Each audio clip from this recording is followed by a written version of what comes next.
Hello divas, dudes, and dolls, I'm Caricature, and welcome back to my glitzy, golden, and glamorous little review show, Very Slay, where we go over each and every one of the runway looks on RuPaul's Drag Race UK vs. the World Series 2. Now, if you've been watching Very Slay for some other seasons of this show, specifically España All-Star, you would know the theme we got today is arguably my top favorite type of theme we could ever get in an All-Star season. So it was a runway redo where they took a look from their original season and revamped it to give a second life to on the runway. If you're new to the channel, when we get into these looks, if I like it, but it's not like incredible, or I think it just gets the job done, it meets the bar but doesn't clear it, we give it an okay. If it blows me out of the water, we give it a slay. And if maybe I preferred the original look to the second one, we give it a nay. And that's all in efforts to find my weekly slay of the day, my favorite look of each and every episode, that will go into a post-crowning ranking video to determine this year's slay of the season. Look that I personally feel is the best one across every episode, which I will then be putting down on paper as an illustration, just for all of you, but also on my other social medias. So like, be sure to go follow me on Instagram and all of that, so that way you can see it when it comes out. But now that that's all out of the way, why don't we take a trip down memory lane and get into all of these looks. Okie dokie, up first we have Tia Coffee recreating her prehistoric look that she got eliminated in season 2, her sad pigeon runway. Now, this definitely gives significantly more pterodactyl energy than her original look did. However, I think this week really brought about a glaring issue that I have with some of Tia's choices on the runway. A bit of an example of having resources, but not necessarily having taste. Because I don't think that this look is as incredible as what they made it out to be, especially once you get into the looks. I like it, don't get me wrong. I think it is objectively a huge improvement on her original look. But the wings, they're a little too piecemeal. They don't look like pterodactyl wings to me. They don't look fully realized enough. And on top of that, the color palette of the bodysuit and the detailing on the bodysuit doesn't really match the detailing on the wings. So it looks like it's from two separate kind of worlds right now. I do really like the sculptural elements of the bodysuit that come up off of it. I think that's cool. And the print on the bodysuit is fine. But my biggest issue with it is, once again, because Tia is so tall and she's so thin, because I understand I have the same problem, you have to balance proportions in the right way. Because she's so long through the torso and through the leg, when you just cinch everything in but you don't add any shape to it, it makes her shoulders look a lot bigger in comparison to her hips because she's not padded. And I think had she been padded, even with just like a 1 inch, something real little, it would have been enough to balance it out where it wouldn't throw the eye off in a weird way. And she's not the only person who has done this season. For me, Leonie Dam has also done it, not on the runway as much, but in some of her performance challenges or main challenge looks. It's just a matter of like, when you're really tall and you're really thin, if you don't do any form of padding or you don't cinch or anything, you have to play with proportions in a way with your garment to trick the eye a little bit. And she hasn't done that here. So I think it is a good look, but it's not my personal taste. And I think it could have had just a little extra help to just take it a little further. So I'm just gonna give this an okay.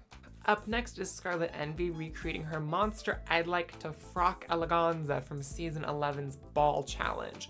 Now, this look, again, I think is a drastic improvement because this is a look that she actually had the time and the resources to execute this to the fullest extent possible, unlike her original look, which had to be made in the workroom. I think this is much stronger. It's much better on the runway. I really like the color palette and just like how different the color range is. I love this pink collar piece. It's translucent. I think it is just, oh, it's really good, really effective on the runway. I love the scaling on the legs and the arms as well. The body proportion is right. The rhinestone, the detailing on it is fantastic. I will say though, I don't like the mask.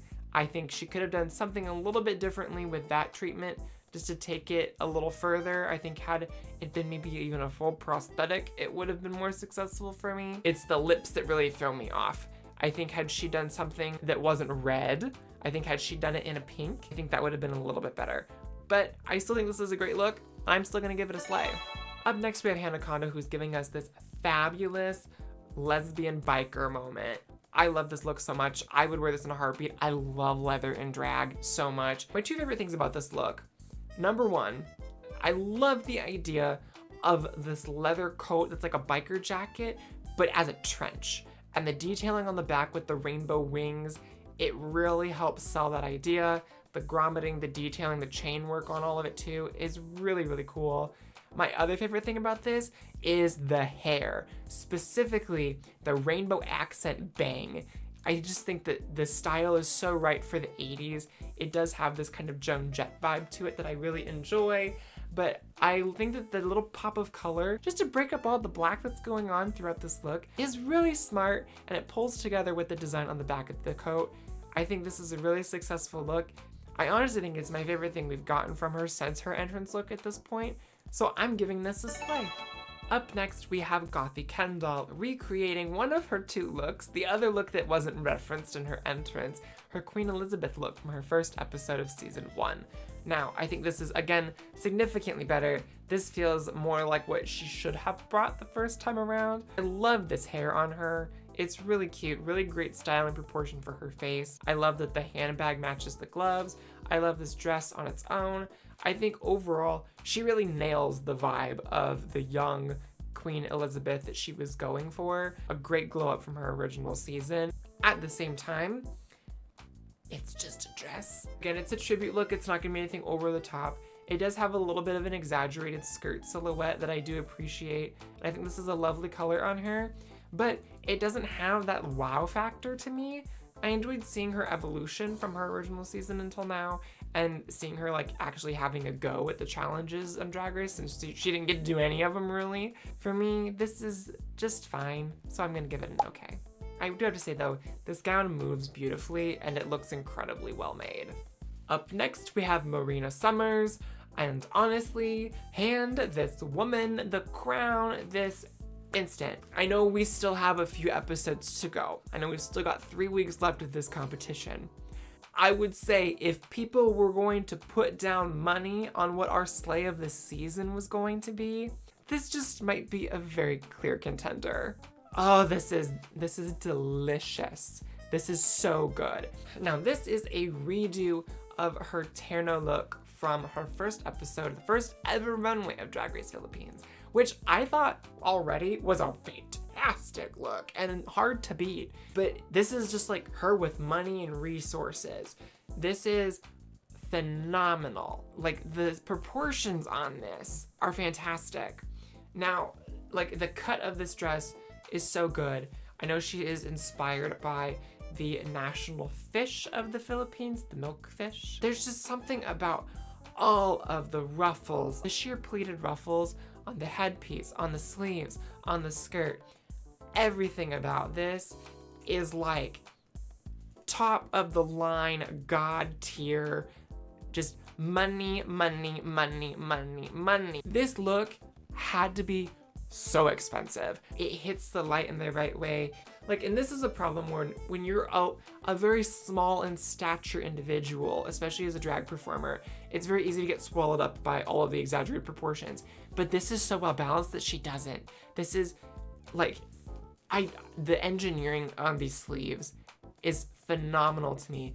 And the way it just kind of sculpts around her silhouette on this, the shape that it creates on the stage is beautiful. Easily my favorite thing I have ever seen her wear on this season or her original. I'm gonna say it now. Spoiler alert for the end of the video right here. Like, I mean, come on. Was there anyone else that was going to take this? Up next, we have Teresa May. I hate the red tights. I don't think they were necessary. That's my number one issue there. The proportion on the hair is great. I like what she did with it. This look, it needs a little editing. The red accents are great in the jewelry and on the hat, the red lining on the hat. I think had the skirt of the dress been lined in red instead of having red tights, that would have made it a little bit more successful for me. My biggest issue with this whole thing is that it just lacks taste, in my opinion. There's definitely a place within drag for like campy, tasteless aesthetics. When you're supposed to look expensive, I feel like she looks just as expensive as the first time, which was not very expensive, and I wasn't really blown away by it. I want to like it. I want to like it so bad because I like her so much, but Who am I kidding? She's not watching this show. We're giving it an A for the red tights alone. And finally on the runway this week, we have Leonie Dam, her morning after condom dress from her original season. It was very wet, latexy, with sperm hair. Now, her look today, I think, is honestly phenomenal.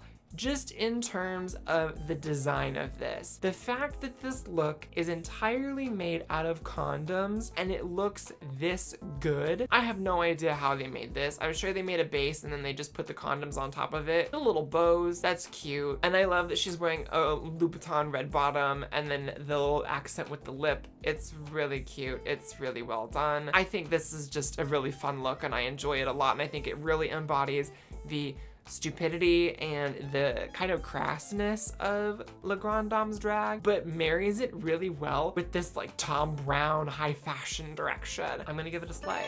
And like I said a little bit ago, it should be absolutely zero surprise to anyone because I basically said it there. You got spoiled already. But our slay of the day is Marina Summers. I would have to be an idiot to pick anyone else this week for that but her. There was no defeating her on this runway. This was her episode, and this is now her third, I believe. This is now her third slay of the day. Honestly, at this rate, we're gonna have a Jarigi situation where she's gonna be dominating this final video. This is gonna be hard to top. This is gonna be a really hard look to top for her, even harder for everyone else. If she does not win this season, and honestly, at this rate, if they're doing a lip sync for the crown format like they did in the first season, and she does not take it home, call me a conspiracy theorist wearing a tinfoil hat that, you know, is conveniently out of frame. If she does not win this season, it is solely because RuPaul wants to bring her to the US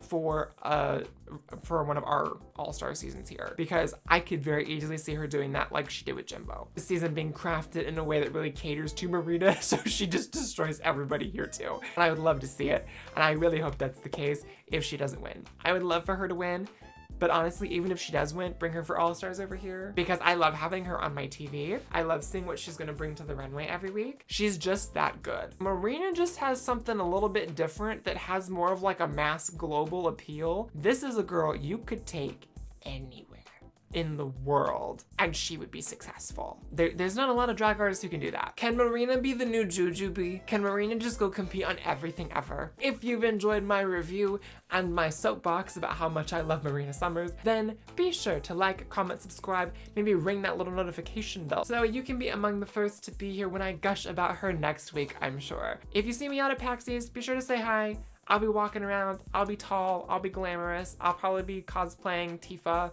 from Final Fantasy VII, maybe another person. I'm maybe just looking like just the most cunt there. You just gotta give them a little taste of it, you know? We will see you in the next one. Maybe I'll see you at PAX, who knows? Be aware there may be some like little schedule adjustments coming down the line. I will be posting about that in the community tab as things kind of fall into place and as I know what exactly is going on. So be sure to stay tuned for all of that as it happens and as it comes. Now, before we go, be sure to go out there, stay kind, stay queer, and make sure your day is very slay.